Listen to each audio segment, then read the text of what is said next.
Today we are heavily dependent on China and imports. So it leads to a lot of issues of managing the supply chain. Lithium ion carbonate softening up, going up to the lead pricing. Even then we are looking at somewhere around a 6 lakh crore to 8 lakh crore market size being developed. Even if we assume 5 years as the life of the battery, you will expect battery packs of around 1.5 lakh crore being sold every year. Right. So this is a large market that we are looking into. Currently, we have two units. One is in Pune and one is in Noida. So all put together, we can have an access to a capacity of around 10 to 15,000 battery packs a month. Got it. And we are in middle of a fundraise, so we are planning to raise around $10 million in the next 3 months.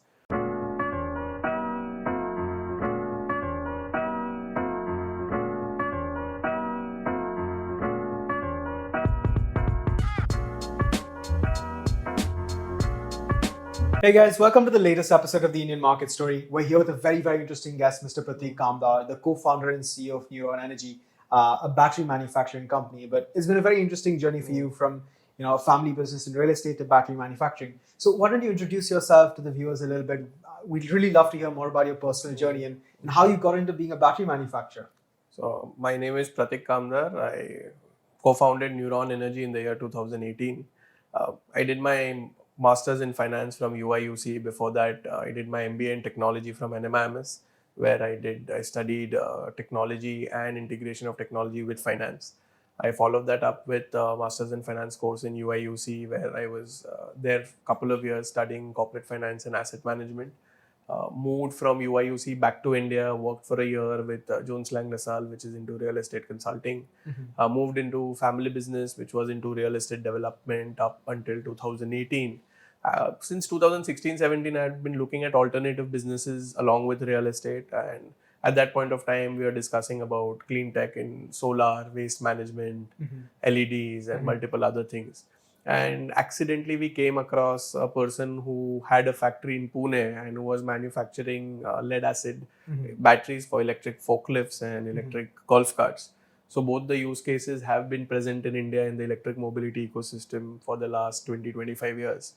And they gave us the deep dive into what's going to happen in the EV ecosystem in the coming years.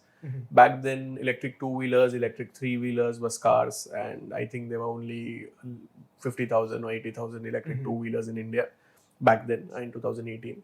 And that is how we decided that we want to get into it. Also, the exciting part was that we would be making the battery, which would be the engine of the application, and the entire application would be running around it. So being a critical component in the entire EV ecosystem, we decided that we will start off with electric two-wheelers, three-wheelers and golf cart as our mainstay. And we also traveled everywhere. Initially, we thought we'll launch solar first and then EVs. But then as we traveled everywhere, we found out that the power situation in India is actually improving significantly. And there have been no power cuts, and power cuts even in rural areas have been really reduced compared to what it used to be before. So keeping that in mind, we understood that power backup batteries would eventually die off, and it would not be a concern where we really want to invest. And so we decided that distributor demand, dealer demand was towards the EV segment. So we went all out and launched the brand in 2019 for lead acid two-wheelers, three-wheelers and golf cart. And we introduced lithium ion technology in 2021 for all the three segments. Over years, we have expanded the segments now. So just going back a little bit to your personal journey, NMIMS doing technologies integration with finance. Was that like a precursor to you getting into clean tech as a space? Because it seems like there's a natural synergy there. So honestly, I had not thought of it back then. In 2005, this course was relatively new. We were the second batch. The first year was enrolled in 2004 and we were enrolled in 2005. So we were the second batch. And at that point of time, I wanted to do something apart from engineering. Most of my friends and colleagues were looking into engineering after 12th grade. They were looking at computer science or electronics or mechanical, so on and so forth. So this gave us that nice bridge about having an engineering sort of technical layer to the education along with management as well. So that was a natural decision that we made at that point of time. I chose computers. I was not into mechanical at that point of time. So I could have done production, which would have helped me now. But so this was never planned. It happened accidentally. And yeah, the education in NMIMS was fun. It was a good 5-year course and good insights into the business world at a very early stage because we were part of the main campus where the MBA courses were happening. So we got exposed to those courses at the age of 18, 19 itself. So that has been really helpful. Yeah. And I guess UIUC must have been a great experience as well. So one question I consistently ask, because I've made this journey as well. So I was studying abroad, I worked abroad, and I moved back a year ago. But when did you decide to move back, or was it always the intention to move back? Why did you move back, I guess? So it was always the intention to move back. Question was when. I went to UIUC right after NMIMS. So in 2010 April was when NMIMS course was completed, and I joined in summer in UIUC in May. So probably there was a 10-day gap between the course when I flew there and started the course. It was around a 15-month to 18-month course. So I was there for a while. And once we completed the course, I was looking at opportunities there in US, and I was looking at opportunities in India also. It just happened that I got an opportunity from Jones Lang LaSalle in India. And the idea was to move back because though I was very exposed to the idea of the culture and tradition here and being in India and growing the business here. That was always the idea. I didn't know that I would shift into EVs. That was never planned. That was accidental. But yes, so India was something that always excited me. So I wouldn't say, even if I had got a job there at that point of time immediately, I wouldn't have stayed there more than a year. Fair enough. So I moved back immediately and joined Jones Lang LaSalle. But the experience was really good in UIUC. Of course. Yeah. So let's talk about the accidental journey into EVs. You mentioned you happened to meet somebody by chance. Is that person now one of your co-founders, or what's the co-founding team of Neuron Energy like? So right now it's me and Raj. Raj is the co-founder. He's my old childhood friend. So we know each other for the last 32 years. Wow. He happened to stay in the same building where my grandparents, my Nana and Nani used to live. So I know him since childhood. His family also is into real estate development, so both the families know each other. Mm-hmm. So there has been a deep friendship for over the years, which then culminated into a partnership once this opportunity came across. Okay. So that's how naturally it has been. There was the accidental person is our contract manufacturer right now for Golf cart batteries. Okay. So the ecosystem is similar what used to be before. And everyone in this journey, whoever came in earlier or now, has been consistently been there. So that has been consistent with us for a very long time. That's really, really cool. So why don't we talk a little bit about Neuron Energy's journey? So you guys started out with lead acid batteries, right? Yes. So my understanding is lead acid batteries are fairly stable old technology. Every IC has a lead acid batteries. I think the two biggest lead acid battery manufacturers are Exide and Amara Battery, the listed players. So what's the prospect? I mean, clearly you guys have moved away from lead acid batteries, but why so? What's the logic there? So Exide and Amara Raja, they are market leaders in lead acid batteries for ICE vehicles, but these are starter batteries. Okay. So these batteries are used to start a car. Okay. So for the cranking and the ignition, but the vehicle doesn't really run on the batteries. The vehicle runs on fuel. Okay. So versus EV battery is very differently designed, where it's a traction battery. It's for mobility application, where the entire vehicle is going to run on the battery. Okay. So the design of the two batteries are very different. Yes, in the lead acid space, Exide Amara Raja present, and we are also present. In the earlier, back in 2017-18, because of the lithium pricing and lithium carbonate commodity pricing being really high, lithium was expensive. Mm-hmm. India being a very price sensitive market, the acceptance of lithium was lower. Mm-hmm. So back then, rickshaws used to be only sold with lead acid batteries, electric rickshaws. Right. And electric scooters were also sold with lead acid batteries. Right. So that was the market back in 2017-18. Right. Lithium started coming in 2017-18, and it was mainly supported by the FAME subsidy, which reduced the cost of lithium ion for the first 2-3 years. Mm-hmm. So it became affordable, and because of that, acceptance in India came in at a certain price point. Got it. So lead acid continue even today for the three-wheeler market. Around 90% of the market of electric rickshaw is still on lead acid. Okay.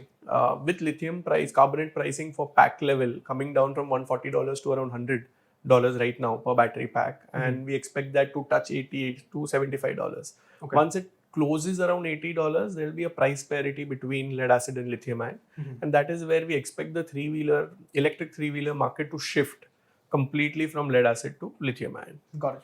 So what's the from a physics and a chemistry perspective, what's the difference in the energy density between a lead acid battery for EVs and a lithium ion battery, just so we can... So lead acid batteries are low on energy density. So for them to give the same energy density, they'll require much larger volume and also much larger weight. Lead being a very heavy metal. Right.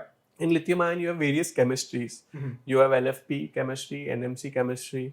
NMC also, if you deep dive into it, there is 5:3:2 ratio. So 5 parts of nickel to 3 parts of manganese to 2 parts of cobalt. So, or you have 8:1:1. Sorry, just to sort of take a second and try and explain the acronyms to the viewers. So within lithium ion, the NMC is nickel, manganese, and cobalt, right? Yes. And there's a couple of different ratios of nickel, manganese, and cobalt there. Correct. And LFP is lithium iron phosphate. Yeah, correct? ferrophosphorus. Ferrophosphate. Okay, cool. Yeah, sorry. Please go ahead. So LFP as a chemistry has less energy density compared to NMC. But there are certain advantages to LFP because it has less energy density. It is way more stable than NMC is. Also, LFP as a chemistry works well between plus 10 to plus 50, 60 degree temperatures. Right. NMC as a chemistry works well between minus 25 to plus 25 degree temperature. Got it. So negative temperatures, people prefer NMC. Higher temperatures, people prefer LFP. Got it. And NMC has those ratios of nickel, cobalt, manganese, and people have been experimental and launching different kind of chemistries regularly. So we are using cells with 5:3:2. Many are using 8:1:1. 8 parts of nickel to 1 parts of manganese to 1 part of cobalt is slightly cheaper. Considering cobalt being the metal which is the most expensive, Right. we are using cells with 2 parts of cobalt in it. Right. And each chemistry has a certain application. So NMC was in fact predominantly used in the two-wheeler space because it was compact and had the advantage of being high energy density and compactness was available. Second was LFP was used in the rickshaw segment because rickshaw, you have enough space available for the battery to be put in. Right. So dimension challenges are not there in the form factor of a three-wheeler compared to a two-wheeler. However, in May 2022, considering the Indian temperatures, a lot of batteries caught fire. Yeah. And the new rules came in. AIS phase 3 norms have come in. AIS 156 phase 3 norms. So all manufacturers have to be compliant by those norms.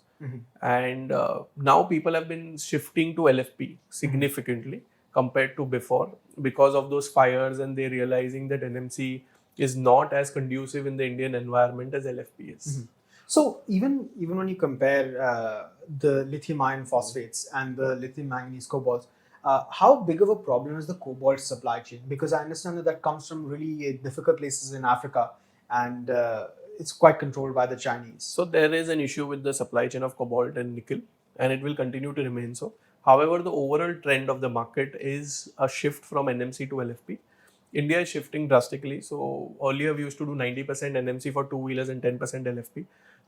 Now we have completely shifted to LFP. Oh, okay. So we do not have any customers buying NMC at a significant scale. We have some smaller customers buying some 20, 50, 100 odd battery packs a month. That's about it. In the three-wheeler space, it's all LFP. In the cargo space, it's all LFP. Got it. So we expect LFP to be a predominant driver, not only in India, globally as well. So Tesla has moved certain models from NMC to LFP. So that demand will also shift to LFP as a chemistry. Also, LFP as a chemistry is cheaper. When you compare A plus grade cells of NMC to A plus say A grade cells of LFP, you will find that LFP is 15 to 20% cheaper than NMC. Okay. So keeping that in mind, we are seeing a larger shift towards LFP than NMC globally. Got it. So one thing that I'm given to understand with the construction of battery, particularly lithium-ion batteries, is that the main value add is the cathode.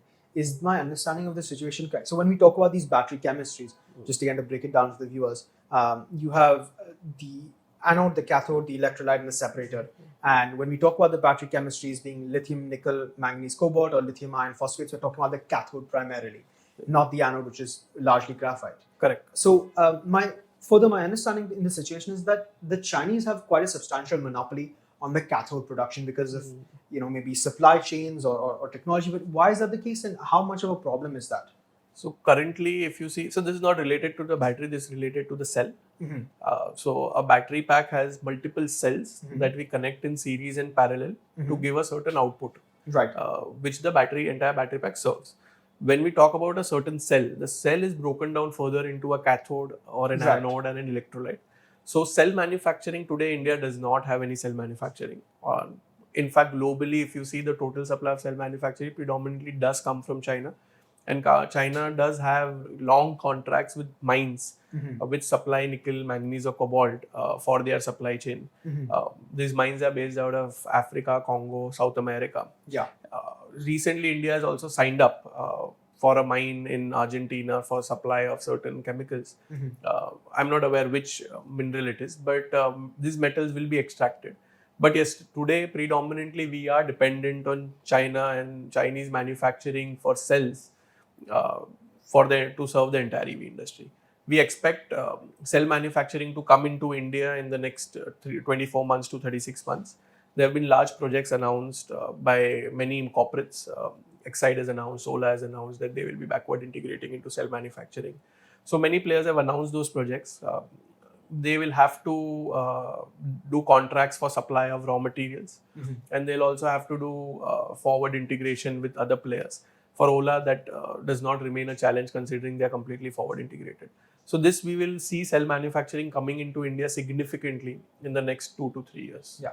How big of a role has FAME 1, 2, and 3 and the associated subsidies played in developing this ecosystem? And where is FAME targeted to? It is significant role. I would say FAME 1 and FAME 2 have been instrumental in ensuring that adoption of EVs happen at a certain price. Okay. So Indian two-wheeler market is a very, very price-sensitive market. Yeah. So if you look at pricing of certain scooters in the ICE segment today is at 90,000, 1 lakh.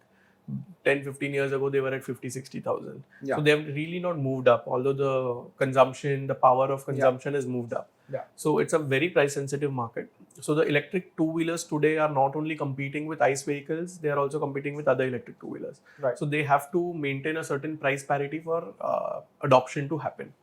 Keeping that in mind, India is doing well in terms of the FAME 1 subsidy, which was targeted towards two-wheelers and three-wheelers. FAME 2 was also targeted towards two-wheelers and three-wheelers. FAME 3, we are expecting it more towards commercial segment of buses and trucks. Got it. So FAME 2 last year, the amount of subsidy that was going to be released towards two-wheelers was reduced from 40% of the total cost to 15%. So around 21,000 per scooter was the rough calculation that we were expecting would be the subsidy versus the 60,000 subsidy available before. Right. Although even after that reduction, we have not seen a blip or a downward trend in terms of adoption. So EV adoption has been consistently growing. So even after the FAME reduction, there has been an offtake in the market. Yeah. This has helped to an extent by softening of lithium carbonate pricing. Yeah. So commodity prices have cooled down significantly in the last 6 months, and our cell costs have come down compared to March, April to now. There has been a reduction of price of anywhere between 25 to 30%. Okay. On the cell level. Just to try and clarify one thing, the FAME subsidy is targeted at the last mile manufacturer, which is the EV manufacturer, not the battery pack or the cell or anything of that. Yes, the EV manufacturer. The EV and so the EV manufacturer receives the subsidy, they pass down to the consumer. Yes. But there's no subsidy per se. There's no input subsidy for the battery packs or the cells or anything of that. No, we import the cells. We design the battery packs as per requirement of our customer, and we sell it to them at a certain price. So there is no subsidy or anything involved in our books per se. This goes to the electric two-wheeler vehicle manufacturer. When they sell the vehicle out, they get a certain subsidy from the government. If the vehicle manufacturer is based out of, is actually registered in FAME and is complying to all the norms of FAME, then they are entitled to a certain subsidy, and that is credited to them from the government based on the sale that they record.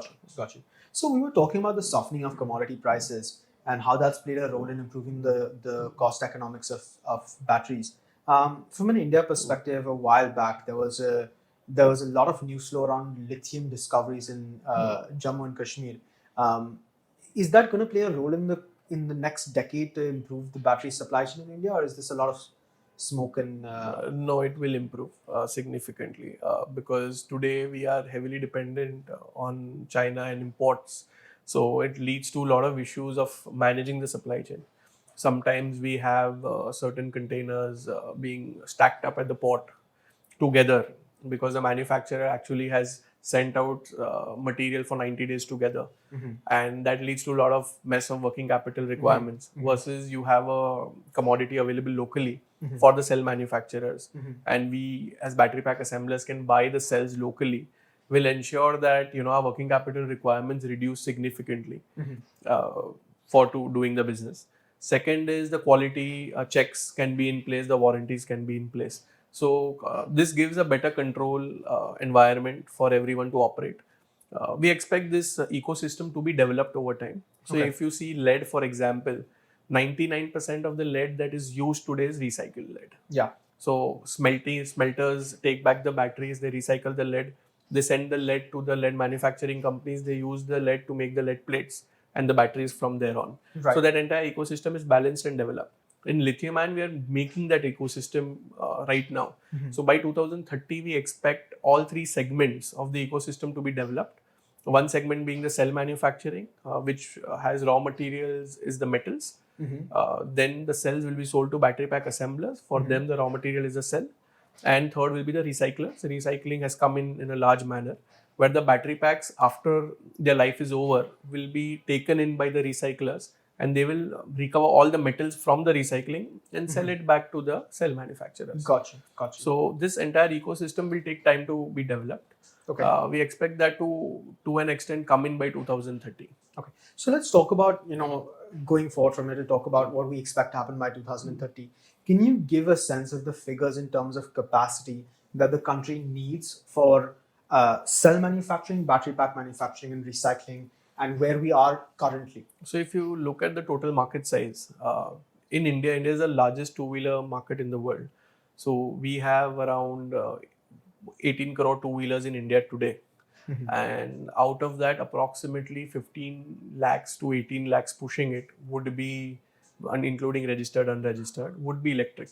Right. So 18 lakhs odd out of 18 crores. So we are at 0.1% technically of EV penetration in the country. However, the total number of two-wheelers that are sold every year, which are new two-wheelers, is somewhere around 1.5 to 2 crores. Right. So we expect the 18 crore two-wheelers completely to be churned out every 7 or 8 years. Right. With EV adoption now touching 5% every year, we are expecting EVs to go from 18 lakhs to 2-3 crores very fast. And over the next 10 to 15 years, this 18 crore will be converted to EVs. Also, it will not remain 18 crores after 10 years, considering the per capita growth. Sure. It will go up to probably 25, 30 crores. Yeah. That would be the ideal size of the market back probably 10 years later. Gotcha. Also, two-wheelers industry per se is also finding newer applications which never existed before. They include delivery vehicles and micro-mobility solutions, so like Yulu, etc. So the adoption will be higher than what it used to be before. Right. 30 crore vehicles with batteries in it. Let's assume a lithium ion carbonate softening up, going up to the lead pricing. Even then, we are looking at somewhere around a 6 lakh crore to 8 lakh crore market size being developed. If you see 20,000 rupees into 30 crore vehicle will be a 6 lakh crore market. Right. Of battery packs running at one go in the market. And with an average life of around 3 to 5 years, even if we assume 5 years as the life of the battery, you will expect battery packs of around 1.5 lakh crore being sold every year. Right. And that would be just churn. Got it. So this is a large market that we are looking into. Right. So I just want to try and slow this number down and break it down for our viewers. So just, I guess, repeat what you said out. So we have 18 crore two-wheelers in the country currently. That by 2030 we expect to get to about 30 crore or so. Yeah, that seems perfectly feasible. Currently we're at 18 lakhs, so 180,000 two-wheelers that are currently EVs. 1.8 million. 1.8 million, sorry, off by a factor of 10. Yeah. 1.8 million, so 18 lakh EV two-wheelers, but by 2030 you expect it to be nearly 100%. So the full 30 crore. By 2035 we expect it to be 100%. By 2035, yeah. you expect that we'll hit 100% EV adoption in the two-wheeler space. Yes. So that's 30 crore EVs and 30 crore batteries, which need to be recycled every 5 years. And if each EV battery is worth 20,000, that's 6 lakhs crore of 30 crore.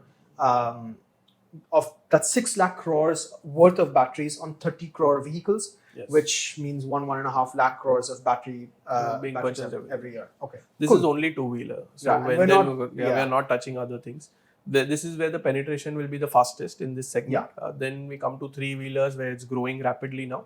Three-wheeler right now, a lithium-ion pack is costing around 55 to 60,000 versus a lead-acid battery. You put 4 batteries in a rickshaw, it costs around 36,000. So the parity is huge in absolute terms, not in percentage terms, because in two-wheelers, a lead-acid pack costs around 11-12,000, whereas a battery costs around 18-20,000. So yes, it is double the price, but the parity in absolute terms is only 10,000 rupees, which is affordable. And also the two-wheeler segment has personal use vehicle. So the affordability when it comes to the consumer is higher.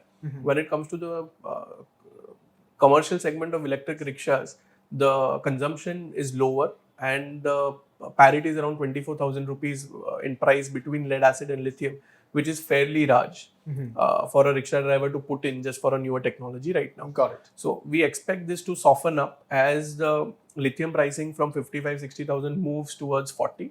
Right. In terms of cycle, lithium is cheaper than lead already in terms of life. But Yeah. it is the capex that you have to put up front, which is a hindrance today in terms of the adoption of lithium. Can regulation play a role there? Because as a commercial venture, and considering the state of pollution in the country, I can certainly see municipal corporations or state corporations requiring three-wheelers to shift away from CNGs or lead acids. Delhi has done this, where all new registration vehicles of three-wheelers will be lithium-ion based and not lead-acid based.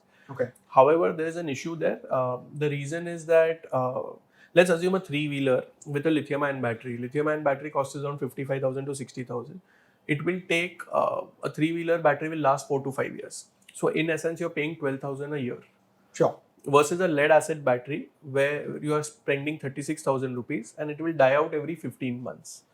So over 4 years or over 5 years, you will end up changing it 3 times minimum. Right. So you are spending a lakh there in the lead acid and you will get some amounts of scrap back. So you discount that 20,000 rupees. So you'll end up spending 75-80,000 rupees when it comes to lead acid battery to get the same life and the same energy versus a lithium ion battery. Right. However, you have to incur an incremental capex to buy that lithium ion. Yeah. So I think it's a nicer play for NBFCs and microfinance companies to come in and give this on EMI based schemes to rickshaw drivers, which will see a faster adoption of lithium ion batteries in that. Yeah, and I think with the expansion of financing in this country, I can certainly see that happening. Yes, it's a great opportunity for them. So I guess let's move forward from the very, very exciting EV space to another possible use case for adoption for lithium ion or any battery chemistry per se, grid scale storage. So one of the most pertinent problems with renewables that I'm given to understand is the peaking of renewable capacity. So solar and wind in particular, like the sun only shines for 8 hours in the day. As harsh it is as it sounds, as the sun is in India, it only shines for 8 hours a day. But we're using electricity for close to 16-18 hours, whether it's TVs at home, whatever it might be.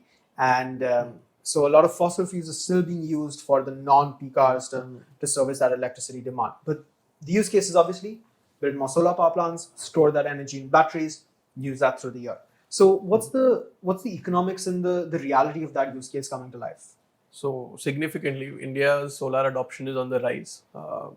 The on-grid and off-grid solar plants have been set up across India. Even smaller villages have the solar setups above their homes.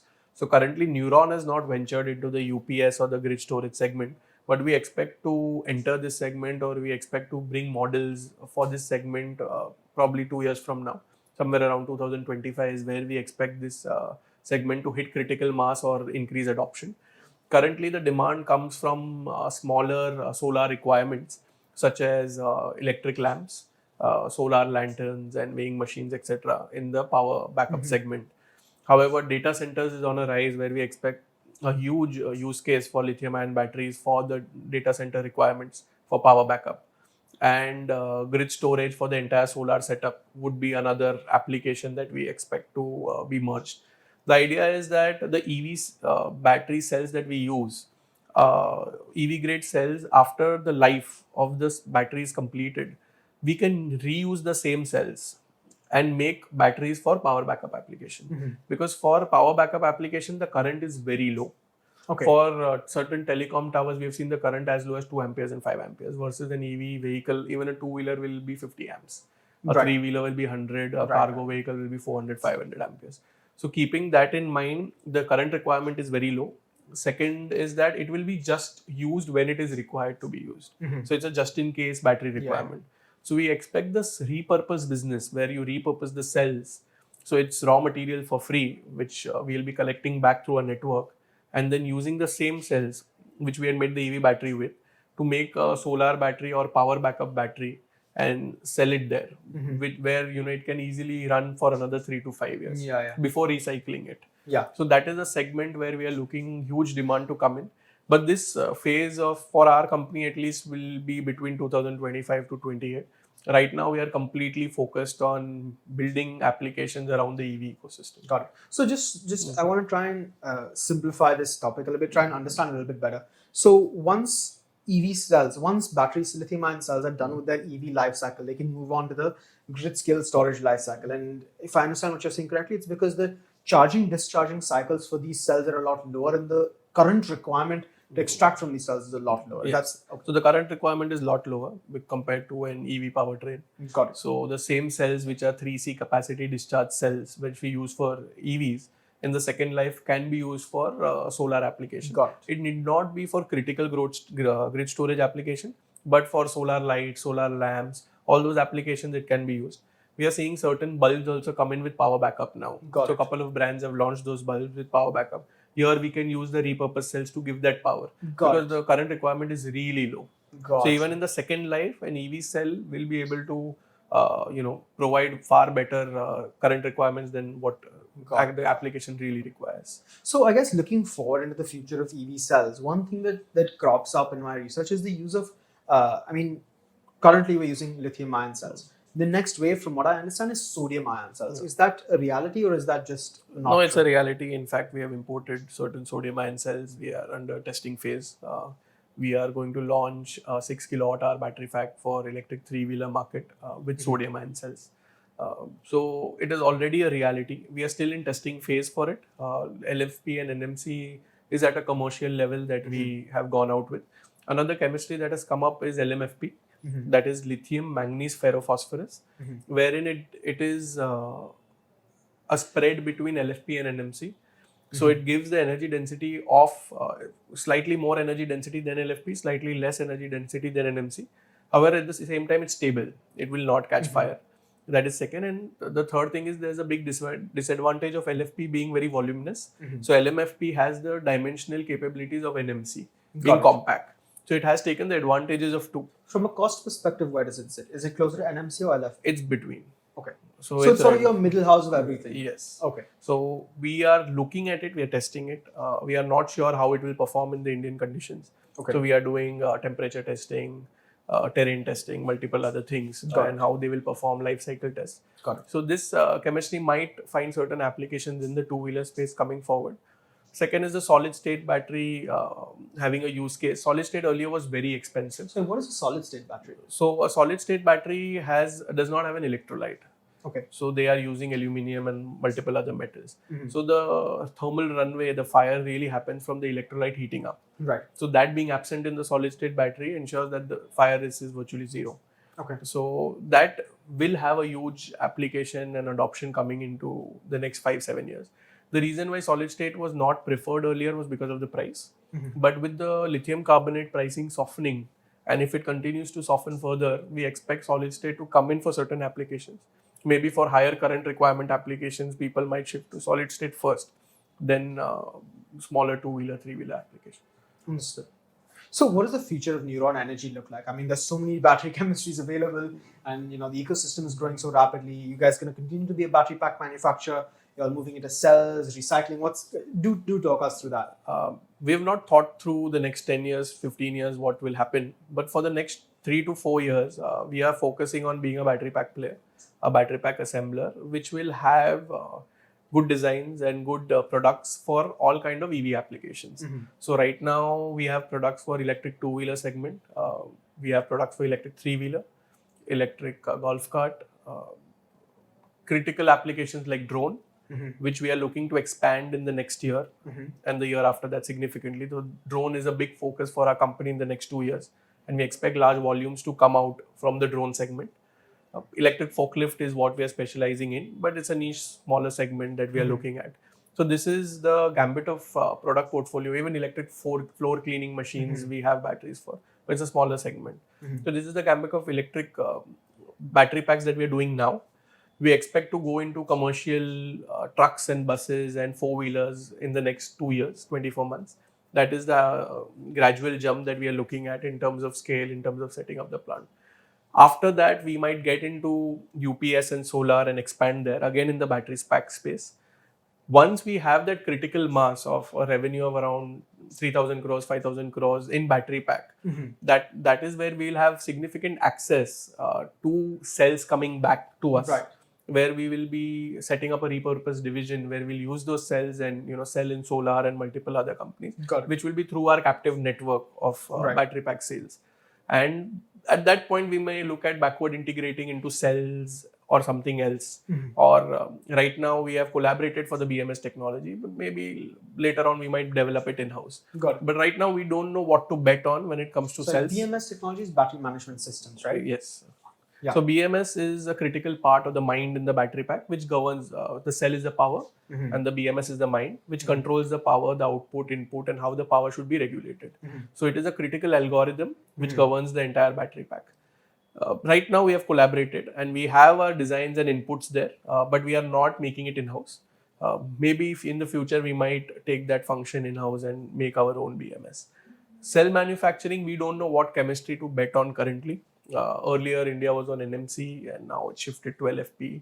And in the future, we are talking about certain players going to NCA, which is nickel, cobalt, aluminium. Certain players are going to solid state. So there are a lot of experiments that are being going on. So we expect that once there is some form of stability, we will think about cell manufacturing and backward integrating into cells. It will require a large amount of capital expenditure, northwards of 500 crores minimum, to set up a cell manufacturing. Of course.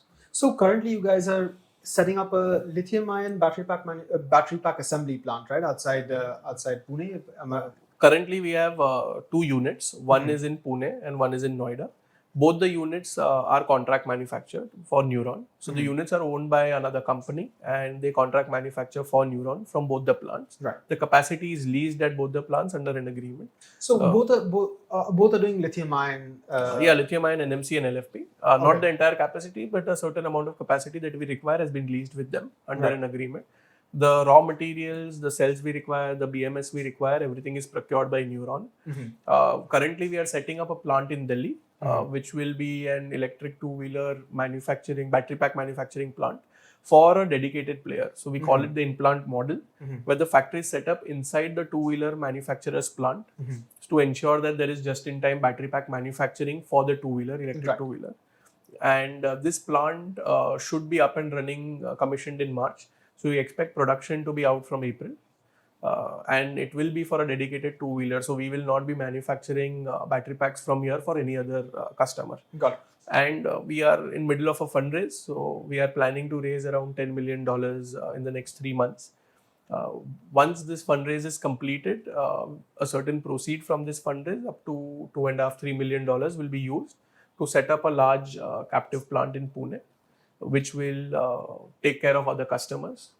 Contract, and we will continue using excess capacity of the contract manufacturer for many other applications. Got it. So from a capacity perspective, could you take us through with the current contract manufacturers, the lease capacity, how much that is in maybe gigawatt hours, to the new captive plant, how much that's going to be in the new Pune plant, where that's going to go, and maybe beyond that, just so we can trace out, that capacity. So if I can tell you in terms of battery packs rather than gigawatt hours, because each battery pack is different and different size. So in two-wheelers, currently we can go up to around 5,000 to 6,000 battery packs per month from the Pune plant in 2 shifts. A single shift can give us around 3,000 battery packs. The Noida contract manufacturer's plant can support us with around 8,000 to 10,000 packs per month. Okay. So all put together, we can have an access to a capacity of around 10 to 15,000 battery packs a month in the two-wheeler segment. Currently, we are selling somewhere around 2,500 battery packs in the two-wheeler segment per month. In the three-wheeler space, which is L3 category, which is for passenger electric rickshaw, 5 kilowatt hour battery packs, we can go up to 1,000 to 1,200 a month. Currently, we are selling somewhere around 400 to 500 battery packs in that segment per month. And in the L5 space, which is a 10 kilowatt hour, 15 kilowatt hour, 20 kilowatt hour battery pack, we can go up to 2,000 battery packs a month from the Noida facility. And currently, we are in the range of 150 to 200. So what's L5? L5 vehicles are cargo electric three-wheeler vehicles with larger base. And so they're larger battery packs. Yeah, so L3 is mainly low speed, below 25 kilometers per hour speed. Okay. And L5 is a high speed auto or high speed cargo electric rickshaw vehicles. This is the nomenclature used by the government to pass the vehicles. So these vehicles require higher current, and we are looking at a capacity of around 150 to 200 packs right now, which we are selling, capacity being around 1,000 packs per month. Next year, we expect to triple our revenue from where we are. So the number of packs should go up to, in the two-wheeler space, around 8 to 10,000 battery packs, which will include packs for battery swapping and electric two-wheeler OEMs. Electric three-wheeler, we expect the packs per month to go up to 1,000 to 1,500. And in the electric L5 category, that is the high-speed auto space, we expect this to go up to 300 a month. So that is where we are looking to close the next year at. Right. So there's enough capacity available for us for the next 24 months. With that, we'll be adding 2 plants. One will be for our consumption in Delhi for the dedicated two-wheeler manufacturer, and one will be in Pune.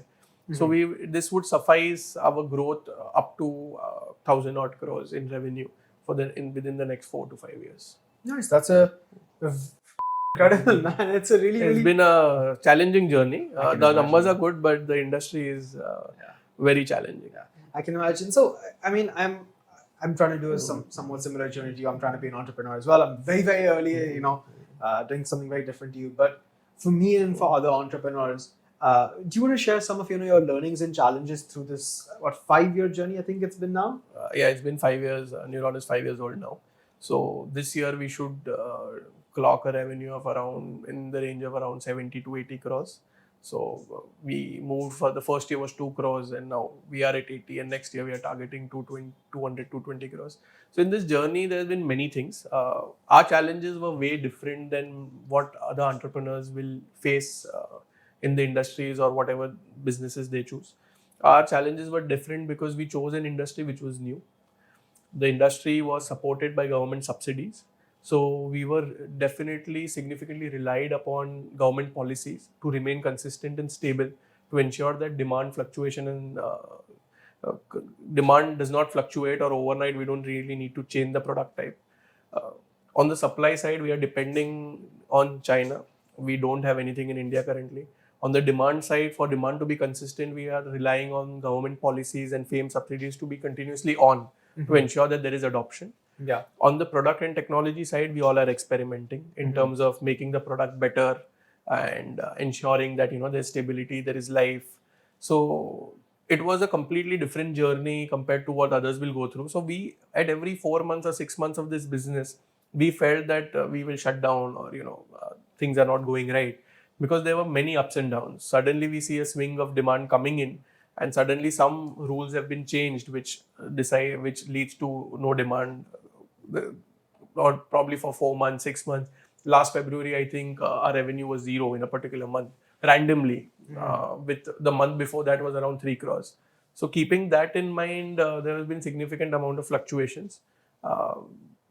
So you keep at it is, I think, the key takeaway, and persistence is what takes you through it. We are fairly stable now, but we expect fluctuations even to continue in the next 2 to 3 years in this segment for sure. Because considering the nature of the industry, we are not yet at a stable plateau where things will move in a particular predictable manner. Yeah. Second, there has been issue of talent. So EV industry being new, people with knowledge about the EV industry is scarce, significantly scarce. We can rely upon electronics and take them and explain them the EV space, because it's similar, it's electric at the end of the day. So we can do that, but technical knowledge is limited. experience in the EV industry space, you will not find many people having worked in the I have a EV space. specific question here because you mentioned you didn't do engineering. Your co-founders also started out in real estate. How you like in EV, particularly battery manufacturing, is such a technology and a knowledge intensive space. So how did you like personally deal with that challenge? So when we started with lead acid, that time we met this gentleman who was into the battery pack manufacturing for electric forklifts and electric golf cart. So we told him he was running a factory for the last 20 years in that space. So we asked him that can you be on our advisory board to guide us in terms of certain decisions we want to take in the battery space.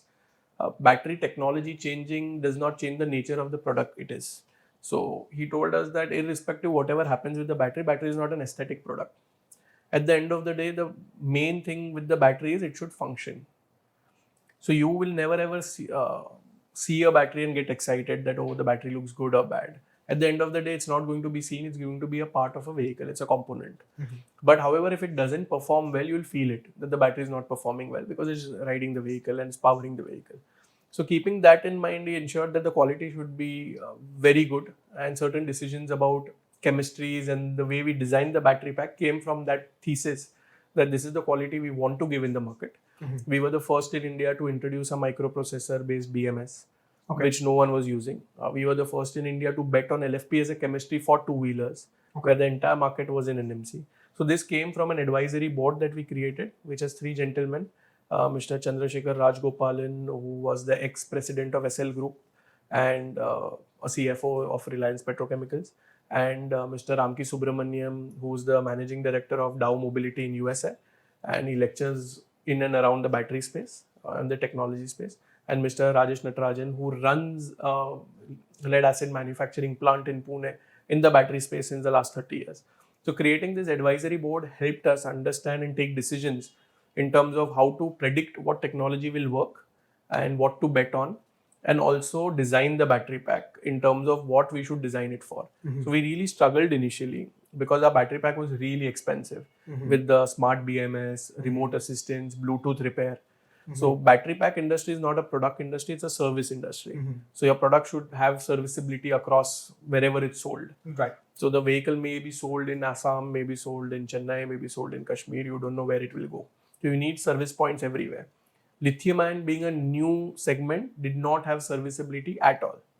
So we decided that we'll go with a Bluetooth based battery pack which can be remotely repaired from anywhere in India. So that led to higher cost, and we had a microprocessor based BMS which was a smarter BMS which could control the temperatures and the sensors in the battery pack, and it could maintain cell level balancing, imbalancing could be reported through the app. So this is what we introduced back then, which was 3,000 rupees more expensive than any other packs that were in India at that point of time. But we decided to sell it. The reason is that we didn't want to be out of the market. So the first 2-3 years, we sold the packs with very thin margins. However, now we are seeing that, once the market, there were fire instances, the market started adopting LFP compared to NMC.